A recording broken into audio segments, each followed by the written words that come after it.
Oke, pagi teman-teman sekalian. Kenalkan nama saya Muhammad Sadam Purwanto.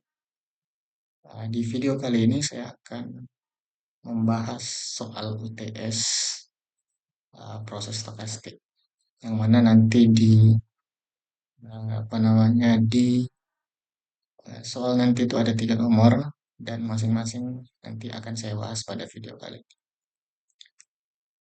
Oke, supaya nggak berlama-lama lagi kita langsung masuk ke nomor satu ya. Nah, di nomor satu ini kita ada 2 poin yang kita harus jelaskan. Yang pertama, proses stokastik dan ruang state. Kemudian kita diminta untuk mencontohkan salah satu kasus yang terkait dengan proses stokastik dan juga ada ruang state-nya. Nah, proses stokastik dan ruang state ini sebenarnya saling terkait. Kenapa? Karena proses stokastik adalah variabel acaknya, sementara ruang state itu adalah kemungkinan dari semua uh, variabel acak yang muncul. Nah, mungkin kayak gini. Nah, proses stokastik adalah kumpulan variabel acak yang terindeks oleh waktu. Nah, waktunya ini bisa diskrit maupun kontinu yang menggambarkan perubahan acak dari suatu peristiwa dalam suatu interval. Nah, ini kata kuncinya adalah perubahan acak dari suatu peristiwa. Jadi, uh, proses stokastik ini mengamati perubahan dari suatu kejadian ke kejadian yang lain. Nah, kayak gitu. Nah, dan kemudian itu bergantung kepada waktu. Kemudian karena dia mengamati suatu perubahan acak, maka pasti ada nilai probabilitasnya. Kayak gitu. Nah, sekarang dia sering dinotasikan sebagai XT. T kecil ini elemen dari T besar. Nah, kalau untuk diskrit, T-nya itu sama dengan eh, bilangan bulat ya. Kemudian kalau yang continue, T-nya itu bilangan real dari 0 sampai 3. Nah, kemudian apa itu ruang state? Nah, ruang state itu adalah himpunan nilai yang mungkin untuk semua variabel random xt. Nah, betul ya. Jadi, semua kemungkinan yang bisa saja terjadi pada suatu variabel random xt, nah itu namanya ruang state. Atau kalau misalkan kita pernah belajar statistika matematika, ruang state itu adalah populasi. Ini kita langsung ke contoh kasus biar lebih membantu ya. Di sini ada prediksi cuaca berdasarkan transisi. Nah, proses stokastik itu kan transisi ya, perubahan dari kejadian yang lama ke kejadian yang selanjutnya ya, kejadian yang satu ke kejadian yang berikutnya. Nah, di sini ada cerah, perubahan dari cerah ke cerah kembali, kemudian dari cerah ke hujan. Ya, kemudian eh, dari hujan ke hujan, hujan ke cerah. Nah, jadi proses stokastik itu mengamati perubahan dari kejadian satu ke kejadian yang lain, atau bahkan dari kejadian satu ke kejadian itu lagi, bisa aja.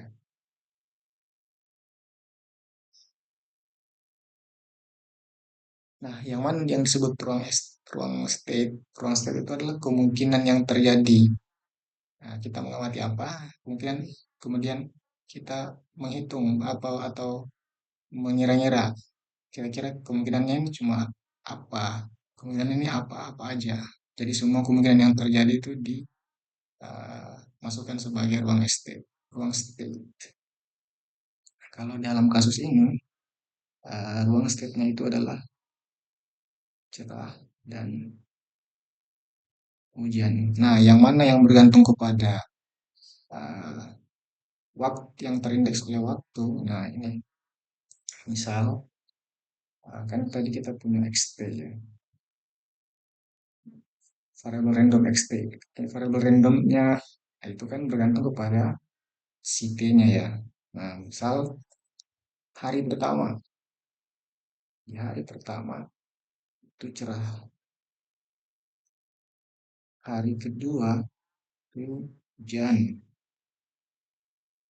kemudian di hari ketiga itu hujan lagi. Nah, inilah yang disebut sebagai variabel random yang bergantung pada waktu. Karena uh, kita bisa lihat X1 pada hari pertama dia cerah, nah kemudian kita amati lagi hari keduanya itu hujan. Nah, berubah kan, berubah dari cerah ke hujan, dan itu bergantung kepada waktu. Nah, itulah proses stokastik. Dan juga ruang state-nya itu kemungkinan yang terjadi di eh, setiap indeksnya. Jadi di setiap indeksnya itu cuma punya dua kemungkinan, cerah atau hujan. Nah, kira-kira seperti itu mungkin untuk proses stokastik dan ruang state.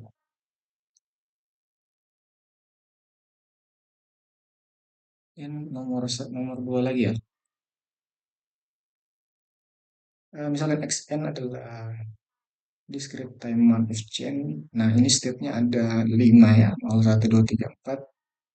Nah, dengan probabilitas perubahannya, probabilitas transisinya ada diberikan. Kemudian kita diminta gambarkan rantai Markov. Kemudian apakah rantai Markovnya itu irreversible dan aperiodic. Kemudian yang C kita diminta untuk menghitung probabilitas jika kita mulai dari state 1 mencapai state 2 dulu sebelum masuk ke state 0. Kemudian yang ke bagian poin D, misalkan dimulai dari state 0, kita diminta berapa rata-rata jumlah langkah uh, sampai di state 3. Nah, kalau kita gambarkan rantai Markovnya kan pertama kita uh, membentuk matriks transisinya dulu ya, matriks perubahannya. Ini bisa disebut sebagai P. P itu matriks transisi. Matriks transisi itu adalah matriks perubahan. Nah, ini kalau kita lihat, ini kan P0, P0,0 ya. Nah, P0,0 kan berarti baris ke 0, baris ke 0, kolom ke 0. Nah, disesuaikan aja. Berarti kalau P0,1, berarti baris ke 0, kolom ke 1. Oke,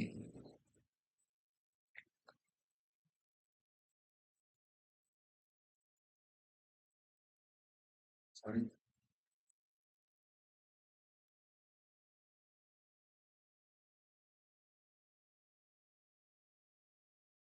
Nah, kemudian bagaimana cara menggambar rantai Markovnya ini? Ya, kita gunakan matriks transisinya. Dan gitu, state-nya itu kita gambar dulu 0, 1, 2, 3, 4. Kemudian baru kita uh, tentukan matriks perubahannya. Kan kalau misalkan 0 ke 0, berarti itu 3 per 4. Berarti 0 kembali ke 0. Ini, yang ini. Nah, kemudian 0 ke 1, itu kan seperempat ya. Berarti 0 ke 1 seperempat. 0 berubah menjadi 1. Itu peluangnya seperempat. Nah, lakukan hal yang sama untuk step yang lain untuk menggambar rantai Markovnya. Nah, kurang lebih seperti itu. Kemudian apakah rantai Markov ini atau chain ini irreversible dan aperiodic?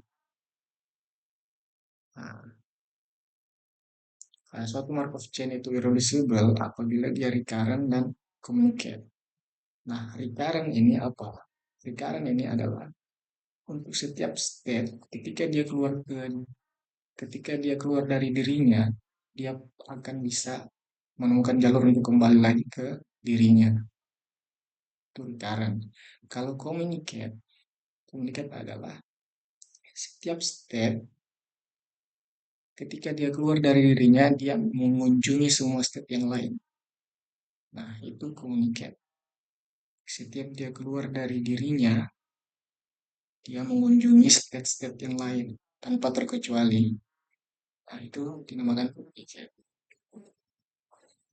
Nah, kalau kita lihat dari grafik ini atau dari rantai Markov ini, kita lihat untuk yang recurrent dulu ya.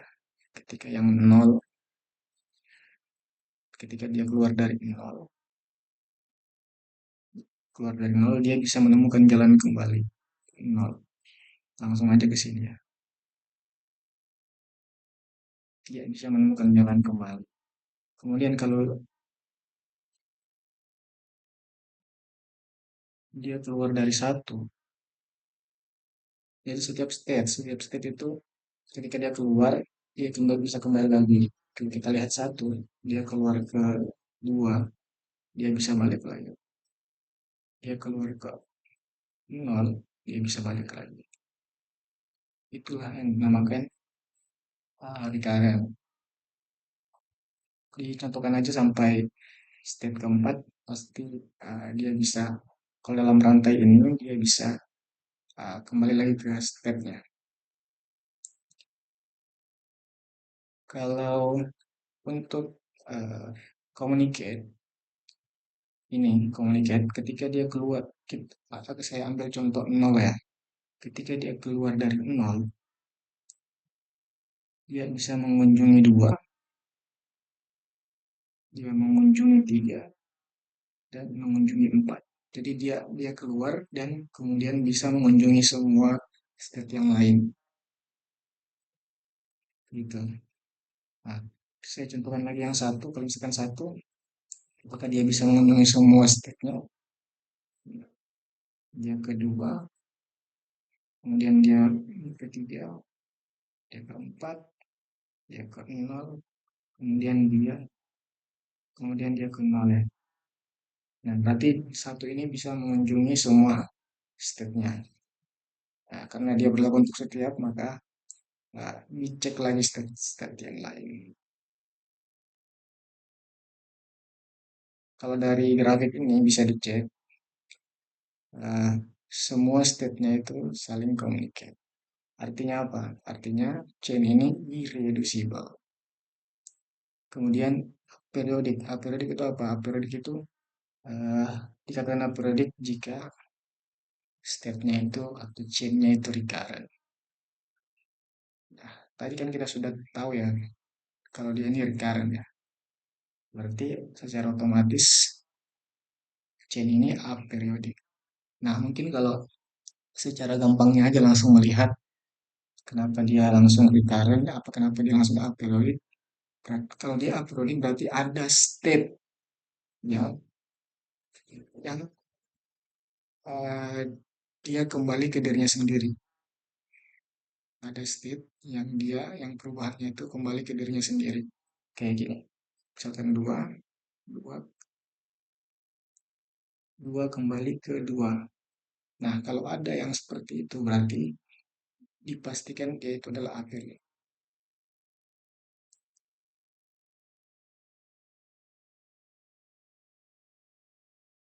Nah, kemudian di poin C lagi. Nah, jika kita mulai dari state satu, berapa probabilitas akan mencapai state 2 sebelum dia masuk ke state 0. Nah, di sini saya misalkan aja ya. Beta itu adalah probabilitas chain masuk ke state 2 sebelum dia masuk ke state 0. Dengan state awalnya itu I. Nah, di sini kalau kita perhatikan beta nolnya itu sama dengan 0. Kenapa? Karena ketika dia sudah ada di 0, nggak mungkin lagi dia kedua, orang dia sudah ada di 0 kan. Nggak mungkin lagi dia melewati 2 kemudian menuju ke 0. Kan dia udah ada di 0, berarti probabilitasnya itu nggak mungkin terjadi atau nol. Nah, di sini kalau beta 2-nya sama dengan 1, dia itu udah pasti terjadi. Karena, kenapa? Karena dia udah ada di 2. Kan pertanyaannya adalah, dia masuk ke 2 dulu, baru ke nol. Nah, sementara dia itu udah ada di 2, berarti kemungkinannya udah pasti terjadi. Kemudian untuk yang lain, kalau dia mulai dari beta 1, kalau state-nya itu adalah ada di beta 1, di state 1, kita lihat aja kemungkinannya dia keluar dari state 1 itu yang kita hitung aja. Nah, dia keluar dari beta 1. Itu. Nah, ini kan beta 1 kan jadinya 1/2 beta 0 ya. Ini kemudian dia kembali ke dirinya setelah beta 1. Kemudian dia keluar ke beta 2. Setelah beta 2. Jadi kita lihat aja eh, step 1 ini keluar kemana aja. Nah, gitu. Kemudian di sini kalau sudah kita lakukan hal semacam itu, berarti kita akan dapat suatu persamaan linear. Nah, nanti persamaan ini kita akan cari solusinya.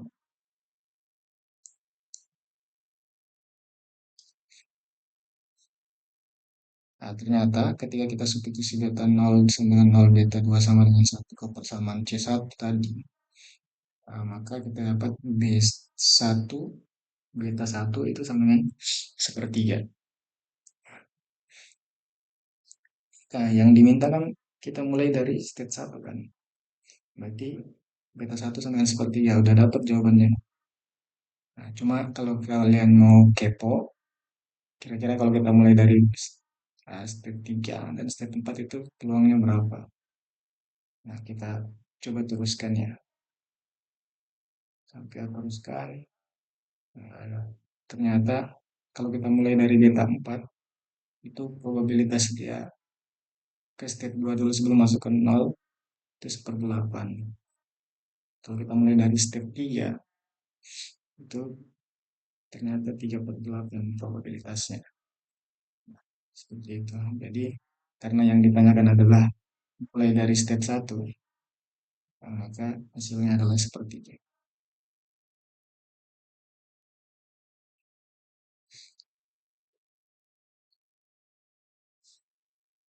Kemudian yang bagian D,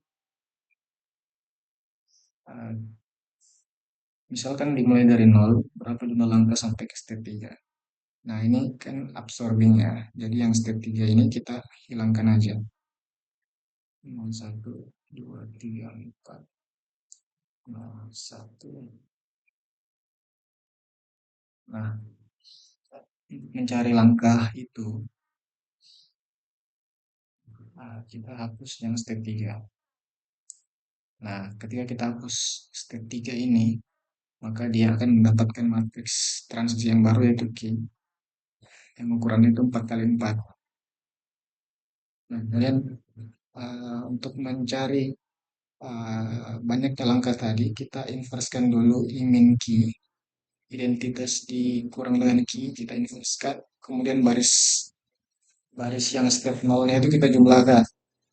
Nah, ini kan jadinya 0, 1, 4 ya. 0, 1, 4. Ketika I min Q-nya ini kita uh, inverskan,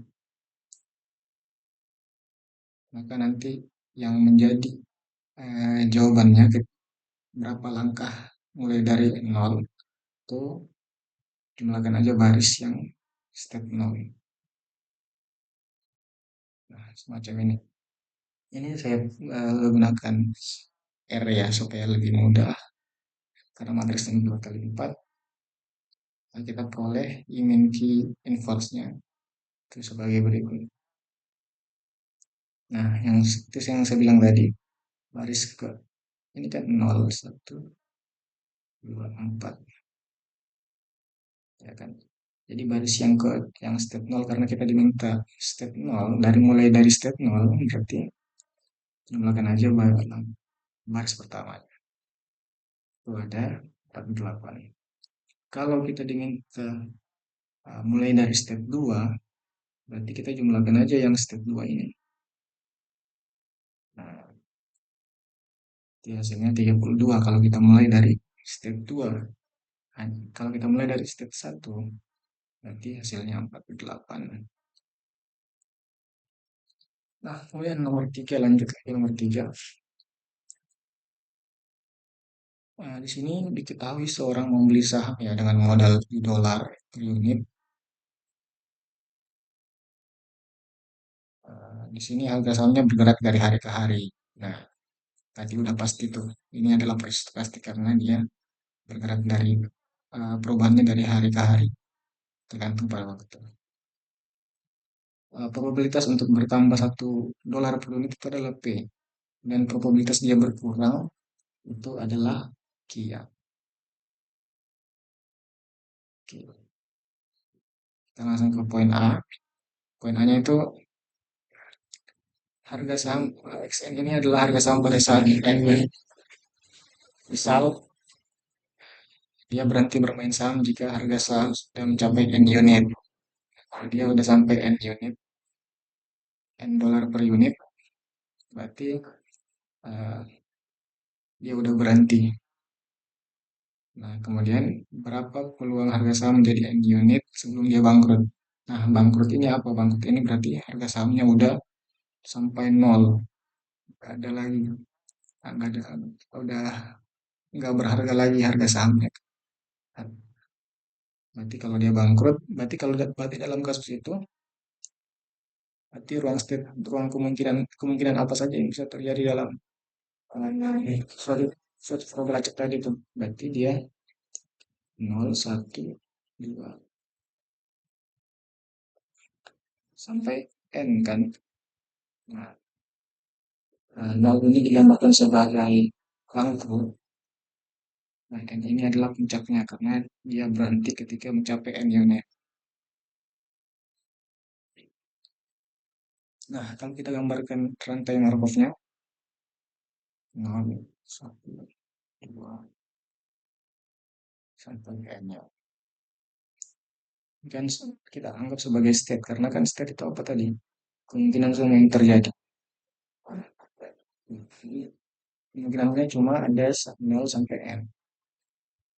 Nah, perubahan tadi ada kata kuncinya. eh, Kalau dia bertambah $1 per unit, itu peluangnya P. Kalau dia berkurang $1 per unit, itu peluangnya Q. Berarti apa? Kalau ketika dia bertambah, di sini, itu peluangnya P, kan bertambah satu ya. Berarti peluangnya P.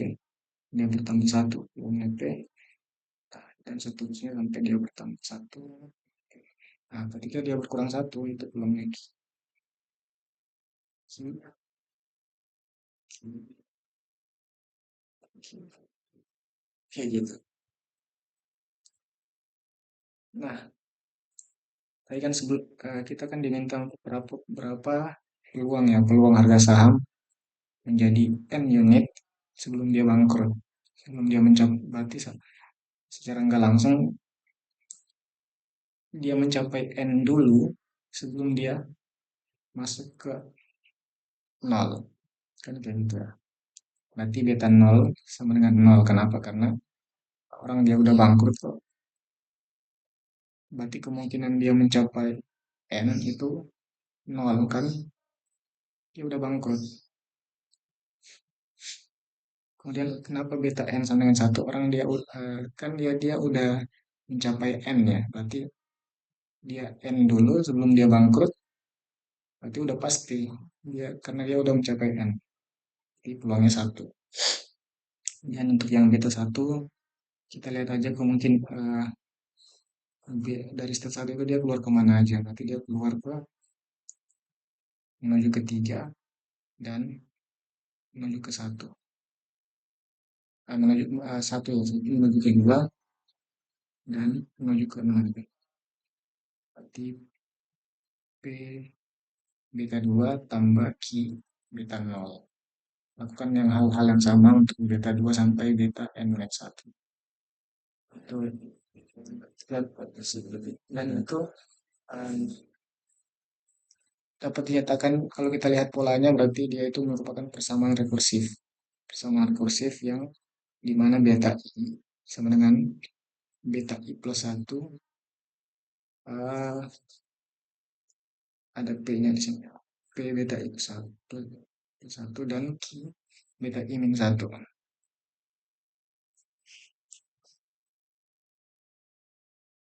Nah, ini itu bergerak dari 1 sampai n minus 1. Dengan nilai awal beta 0 sama dengan 0, nah, beta n sama dengan 1.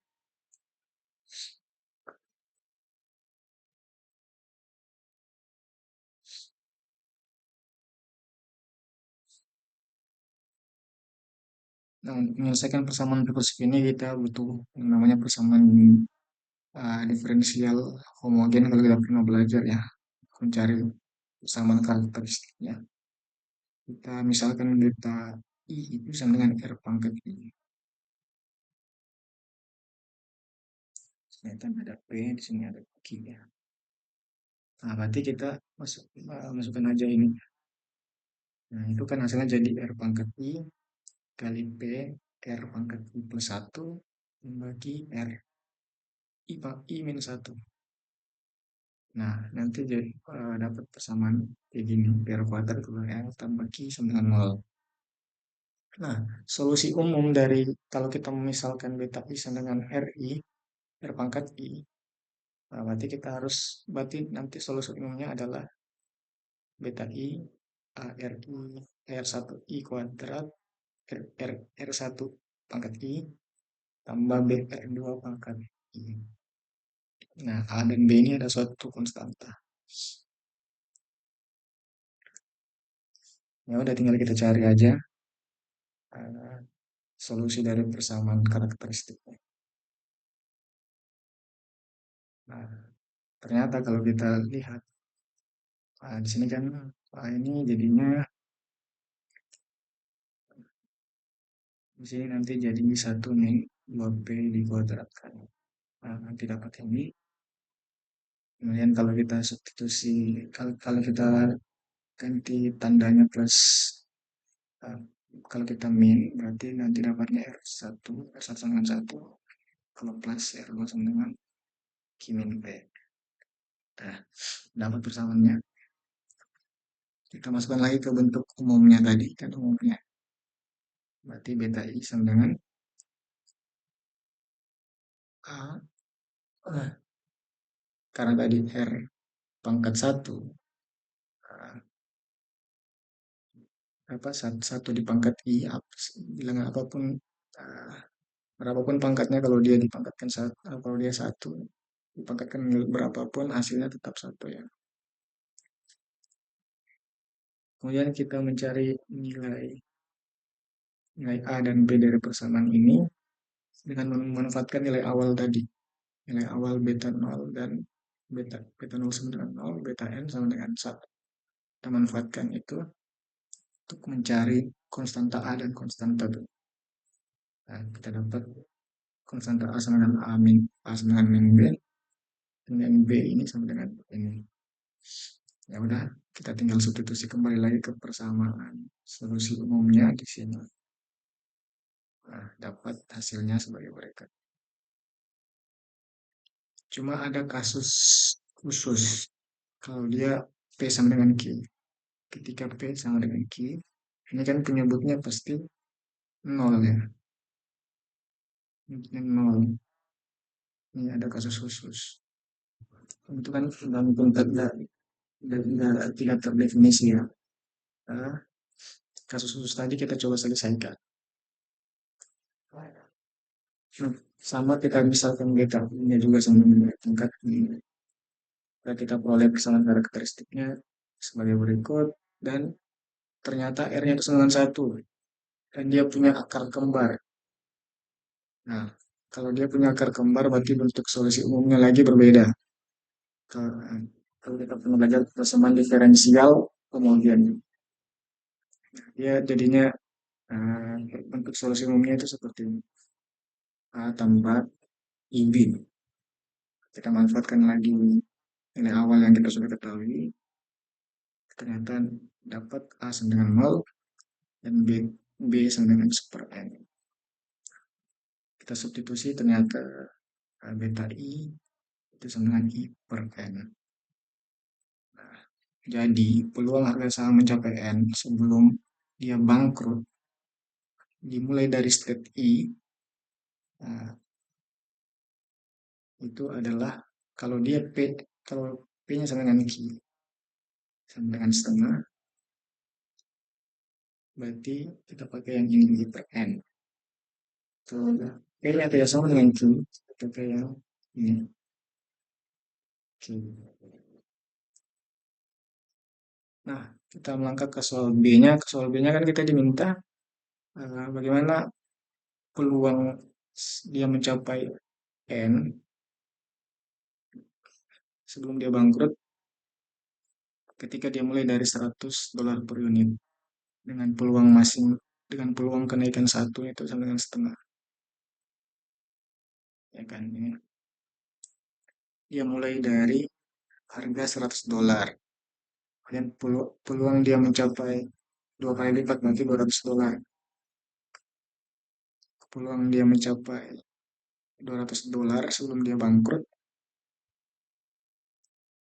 Nah, itu berapa? Karena P sama dengan Q di sini, maka kita pakai rumus yang ini I per N. T beta 100 itu sama dengan 100 per 200 ini. Jadi ketika pertambahan setiap satu itu adalah setengah dan dia mulai dari $100 per unit, dia mencapai 200 dulu sebelum dia bangkrut itu peluangnya setengah. Ya, kalau dibilang lumayan lah, 50-50. Kemudian kalau bagaimana kalau P-nya sama dengan setengah? Ah, P sama dengan setengah itu apa? P sama dengan setengah berarti peluang kena bertambahnya $1 per unit itu cuma seperempat. Nah, jadi peluang bertambah setiap $1 per unit itu cuma seperempat. Kita hitung bagaimana peluang dia mencapai 200 sebelum dia bangkrut. Itu kita pakai karena PT sendiri juga. Berarti Q-nya sama dengan 3/4. Oke, berarti kita pakai rumus ini. Beta 100 itu sama dengan apa? P per Q tadi, Q per P tadi kita pangkat 100, terus Q per P-nya kita pangkat 200. Nah, kita peroleh hasil 1,94 kali 10 pangkat minus 48. Sangat kecil. Kemungkinannya dia akan mencapai $200 per unit sebelum dia bangkrut. Sangat kecil kemungkinannya. Jadi kalau kita mau bermain saham dengan uh, target segitu, itu kemungkinan sangat kecil.